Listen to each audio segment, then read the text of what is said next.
Pancasila adalah landasan hidup dalam bernegara, dalam menjalankan suatu hal, dalam mengacu perbuatan atau sikap yang saya uh, perbuat itu bisa diajukan kepada Pancasila seperti ketuhanan. Kita bisa saling memahami umat beragama antar beragama, lalu saling bertoleransi, saling memberikan keadilan. Itu sebuah sikap yang perlu kita bangun, yang perlu kita ambil dari sebuah nilai Pancasila. Dalam lingkungan keluarga, nilai Pancasila bisa diadaptasikan atau bisa diajarkan kepada kita untuk membangun sebuah toleransi, baik itu keadilan ataupun sebuah penghormatan. Kita perlu menanamkan itu dalam kekeluargaan kita, karena apa? Dalam sebuah keluarga adalah pendidik utama sebelum kita memasuki ranah masyarakat ataupun pendidikan sekolah. Dalam keluarga bisa kita wujudkan seperti sama rata membagi uang saku ataupun sama rata memperlakukan kasih sayang ataupun memberi perhatian seperti itu. Dalam lingkungan pendidikan, nilai Pancasila bisa diimplementasikan dalam sikap kita menghargai satu sama lain, menghargai pendapat orang lain, menghargai keputusan orang lain.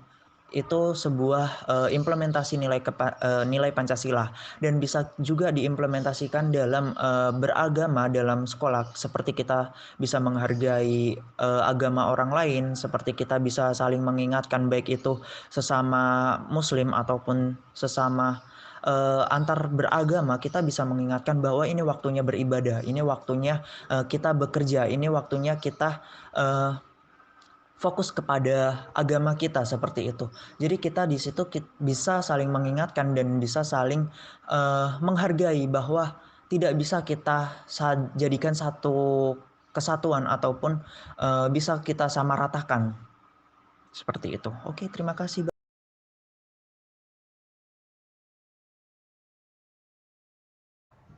Pancasila di sini sebagai pilar ideologi sebuah negara, yaitu negara Indonesia ya. Sebagai dasar dari pelaksanaan kehidupan bernegara, Pancasila juga sekaligus menjadi sebuah pedoman untuk berperilaku bagi seluruh rakyat Indonesia. Nilai Pancasila dalam lingkungan keluarga saya ya, yang diamalkan dalam lingkungan keluarga saya, contohnya dari orang tua saya yang selalu memberi contoh untuk taat beribadah dan percaya atas kuasa Tuhan, seperti apa yang terkandung pada sila pertama. Selanjutnya, contoh yang lain tidak membeda-bedakan antara saya dengan kakak saya, seperti pembagian tugas. Nyapu, ngepel, cuci piring, cuci baju itu dilakukan dengan tugasnya masing-masing dan apa sesuai porsinya masing-masing. Seperti yang terkandung pada sila kedua. Selanjutnya, contoh yang lain ada ketika saya atau kakak saya dirasa ada masalah, itu keluarga saya menerapkan untuk berdiskusi bersama, seperti yang terkandung pada sila keempat dan kegiatan lainnya.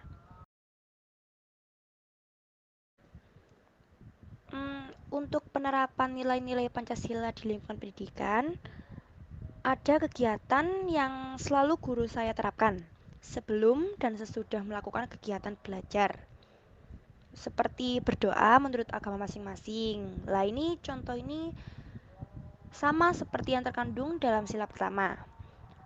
Ada juga contoh lainnya, tindakan guru saya yang tidak mentolerir keterlambatan, baik berupa kehadiran ataupun pada saat pengumpulan tugas.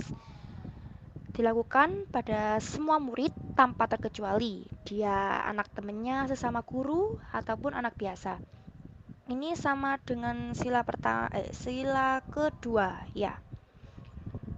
Dan kegiatan lainnya. Sudah, terima kasih.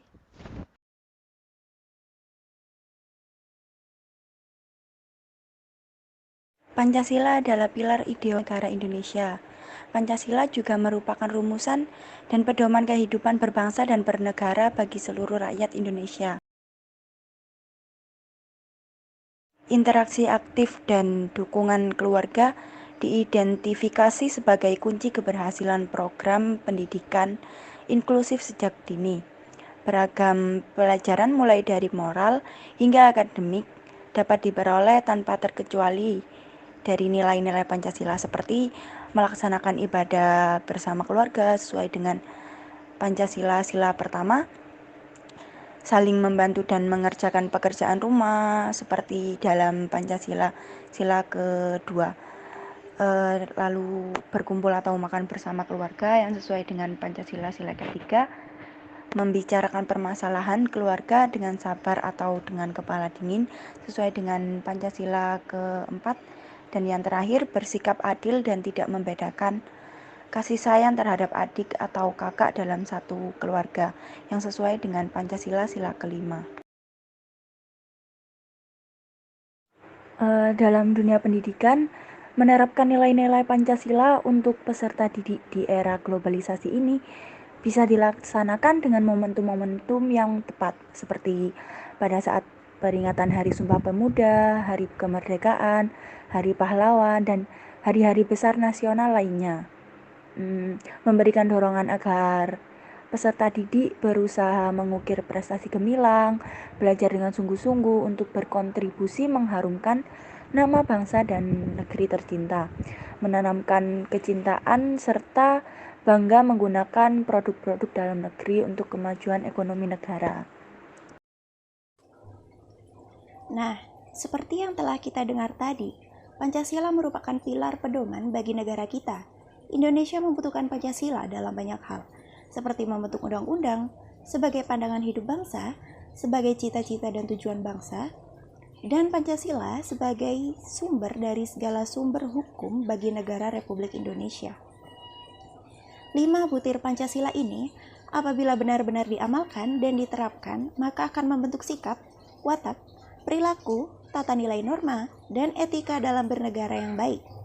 Tidak hanya untuk negara saja, Pancasila juga sangat berperan penting bagi keseharian kita, seperti dalam lingkungan keluarga dan pendidikan kita. Pada lingkungan keluarga dan pendidikan saya sendiri, hampir sama dengan beberapa opini yang sudah disampaikan oleh beberapa mahasiswa tadi. Dalam keluarga, saya sejak kecil sudah diajarkan untuk beribadah tepat waktu, diajak sholat berjamaah, wajib mengaji setelah maghrib, dan menjalankan amalan-amalan lainnya, serta diajarkan untuk bertata krama yang baik kepada orang lain, mengucapkan salam saat keluar atau masuk rumah atau saat bertamu. Orang tua saya juga mengajarkan untuk tidak membeda-bedakan sesama umat manusia. Ini dimulai dengan orang tua saya yang memperlakukan saya dan adik saya dengan sama rata, dan tidak ada yang namanya pilih kasih. Sehingga saat saya sudah mulai masuk ke lingkungan sekolah, saya tidak kaget lagi dengan adanya perbedaan antara saya dan teman-teman. Kebetulan sejak masuk sekolah dasar hingga SMP, saya dimasukkan ke sekolah negeri. Jadi tidak hanya murid yang beragama Islam saja yang ada di sana. Banyak teman saya yang memeluk agama lain, namun kami tidak pernah membeda-bedakan teman yang Islam ataupun non-Islam. Saya merasa kita semua sama dan hal itu tidak perlu dijadikan alasan untuk kita tidak berteman. Tata krama yang diajarkan oleh orang tua saya di rumah juga saya terapkan di sekolah. Saya selalu hormat kepada guru dan mengerjakan tugas yang diberikan sebagai tanggung jawab saya. Dari opini saya dan beberapa mahasiswa yang sudah saya wawancarai, saya merasa bahwa semua hal positif yang terjadi pada lingkungan keluarga maupun pendidikan lebih mengarah pada sila ke-1, yaitu ketuhanan yang Maha Esa, di mana semua umat beragama juga sudah pasti diwajibkan untuk toleransi kepada umat lain, tidak pilih kasih, hormat antar umat beragama, menghormati dan sopan kepada orang yang lebih tua, dan hal-hal lainnya yang menyangkut hubungan antar umat beragama. Sila pertama dari Pancasila juga secara jelas ditindaklanjuti oleh Pasal 29 Ayat 1 Undang-Undang Dasar 1945 yang berbunyi, negara berdasar atas ketuhanan yang Maha Esa. Ketentuan ini menjadi dasar penghormatan dasar untuk memperkuat persatuan dan persaudaraan. Terima kasih.